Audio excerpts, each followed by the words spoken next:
collègues vont arriver, donc très rapidement, je vais vous expliquer qu'est-ce qu'on fait à la traduction.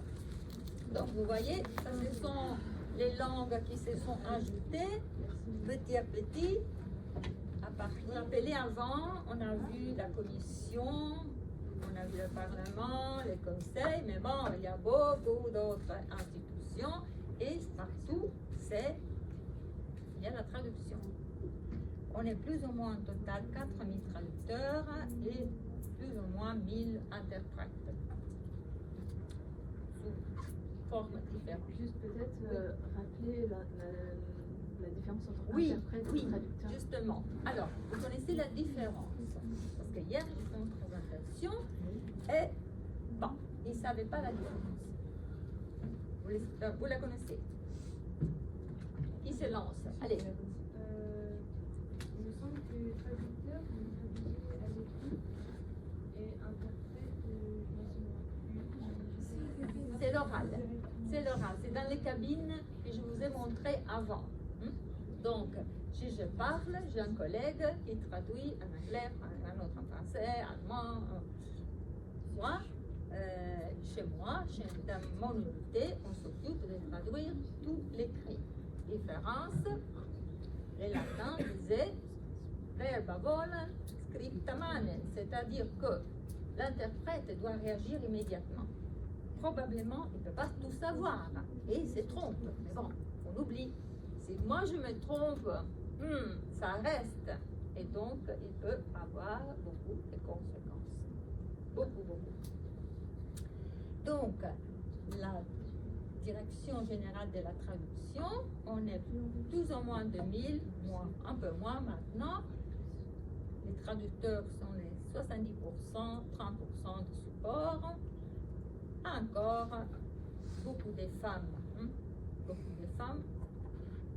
au niveau de traductrices et d'assistantes, beaucoup moins en haut. Mais bon, on y arrive. On est presque moitié-moitié.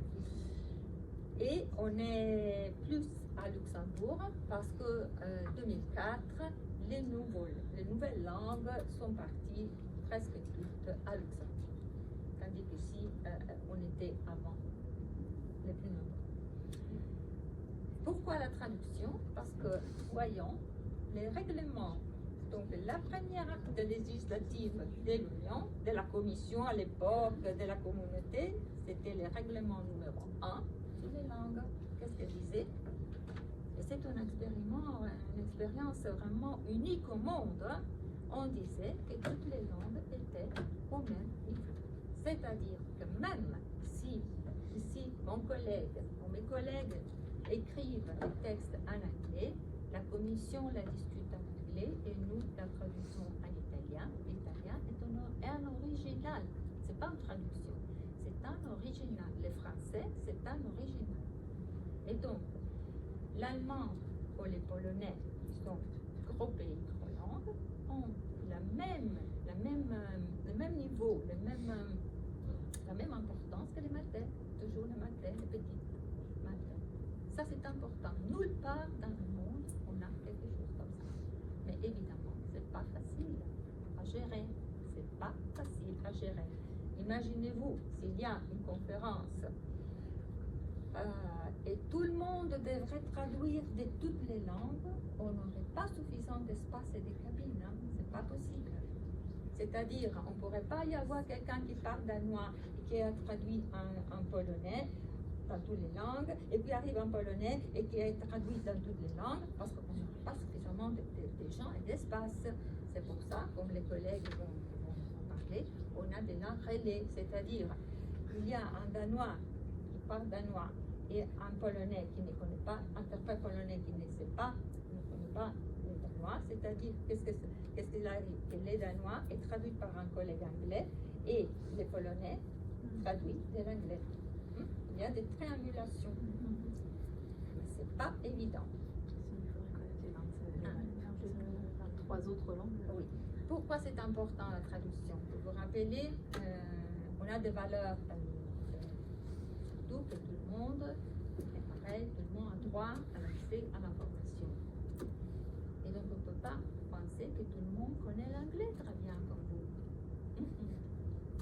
Et donc, on ne peut pas penser qu'un citoyen écrive à la commission dans une langue qui n'est pas la sienne. Et c'est pour ça que la traduction est importante. Parce que c'est un instrument de démocratie. Parce que tout le monde... La commission, elle va proposer des lois qui vont ensuite être votées par le Parlement et le Conseil. La commission ne vote pas les lois, contrairement à ce qu'on lit dans la presse. D'accord? Le Conseil, ce sont les États membres. Donc, il y a 27 sièges, à peu près. D'accord? Un par État membre. Et nous, les interprètes de la commission, nous sommes prêtés, nous sommes prêtés au Conseil. Donc, par exemple, moi, je travaille presque exclusivement au Conseil. Et je travaille pour les pays francophones. Les délégués français, belges, parfois luxembourgeois, écoutent la cabine française. D'accord? Et vous voyez que pour mon service, le Conseil, c'est 72% de notre travail. Est-ce que vous pensez au ministre physique, le ministre, Oui. mais avant que les ministres se mettent d'accord sur un texte, il y a eu des dizaines et des dizaines de réunions de préparation. Oui, et ça, j'en ai pas. Voilà. C'est ça qui C'est le travail de l'autre. Donc, qu'est-ce qu'il y a? C'est leur conseiller. Alors, soit c'est la représentation permanente des pays, la France a une représentation permanente, ou ils envoient quelqu'un de Bercy, de tel ou tel ministère. En fonctionnaire. Comité économique et social, moi j'aime beaucoup.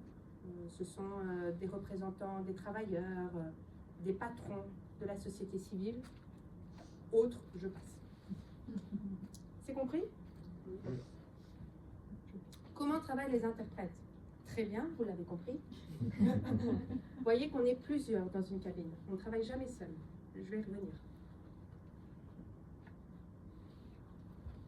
Est-ce que vous comprenez ce que sont les modes d'interprétation? Consécutif, simultané, chuchotage. Dans la vraie vie, moi, depuis que je travaille pour la commission, je ne fais que de la simultanée. La simultanée, c'est ce qui se fait en cabine. C'est simultané. J'entends le discours et en même temps, j'interprète.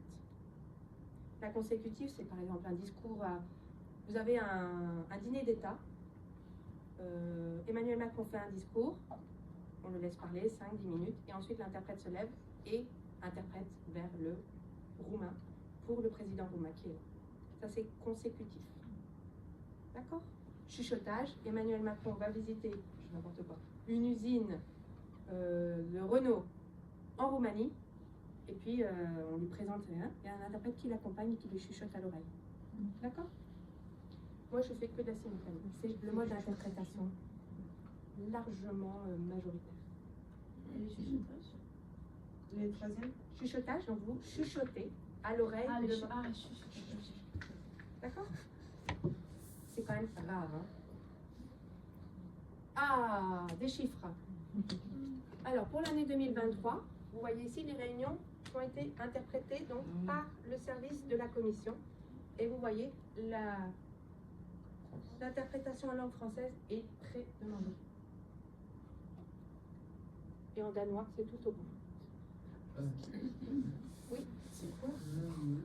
Voilà.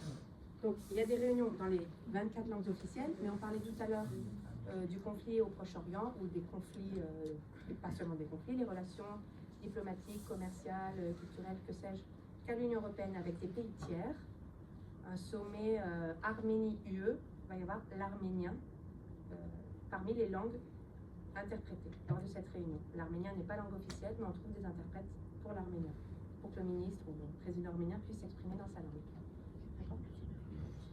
Ce ne sont que des freelances. Sauf, alors, vers l'arménien, ce sera que des freelances. On a des collègues fonctionnaires qui ont ajouté le russe, le turc, etc. C'est pas majoritaire. Donc vous voyez, pour nous, francophones, il y a du travail. Et pourquoi? Alors, la première raison, c'est parce que le français continue à avoir un rayonnement assez fort dans l'Union européenne, malgré tout. Ça se perd, il faut, je pense, lutter pour ne pas céder au tout anglais, mais ça demeure. Français, anglais, allemand sont les 3 langues de travail de la commission. Donc, dans toutes les réunions de la commission, il y a ces 3 langues de travail. Donc vous voyez que c'est les 3 langues majoritaires. Et puis, pour l'instant, il y avait encore une volonté politique pour que le français soit très présent dans les institutions. Avec une nouvelle génération qui arrive et qui parle très bien anglais, est-ce que ça va évoluer? Je n'en sais rien. Très certainement au Conseil, ça va évoluer. Peut-être que, par exemple, au Parlement sont des députés qui s'adressent aussi à leurs électeurs, donc très certainement que les députés voudront continuer à parler français, enfin, français au français. Par exemple, au comité économique et social, pareil, ce sont souvent des syndicalistes qui n'ont pas forcément un niveau d'anglais. D'ailleurs, c'est pas ce qu'on leur demande, hein, de maîtriser les langues étrangères. Ce qu'on remarque, c'est que pour les réunions politiques, on a de plus tendance à passer au tout anglais, mais pour les réunions techniques, on fait venir le technicien qui va connaître le sujet, pas forcément celui qui s'exprime le mieux en anglais, et je trouve ça normal. Bon, il y a du travail dans les institutions européennes. Si vous souhaitez un jour venir travailler ici, tout le monde a envie, je sais. Je continue. J'arrive. D'accord. Non, je me suis dit, on sait jamais. Parce qu'elles sont corrigées. Ah oui, mais c'est Vos questions, je ne sais plus qui m'a posé cette question là sur le non-UE, c'est ça. Les langues des pays tiers, qui sont parfois interprétées, et la langue des signes internationaux. D'accord? Vous savez la parole? Pas du tout. Qui m'a posé la question? Vous savez la parler? Quelqu'un sait? Je vais juste faire mon prénom. Commencez à travailler? D'accord.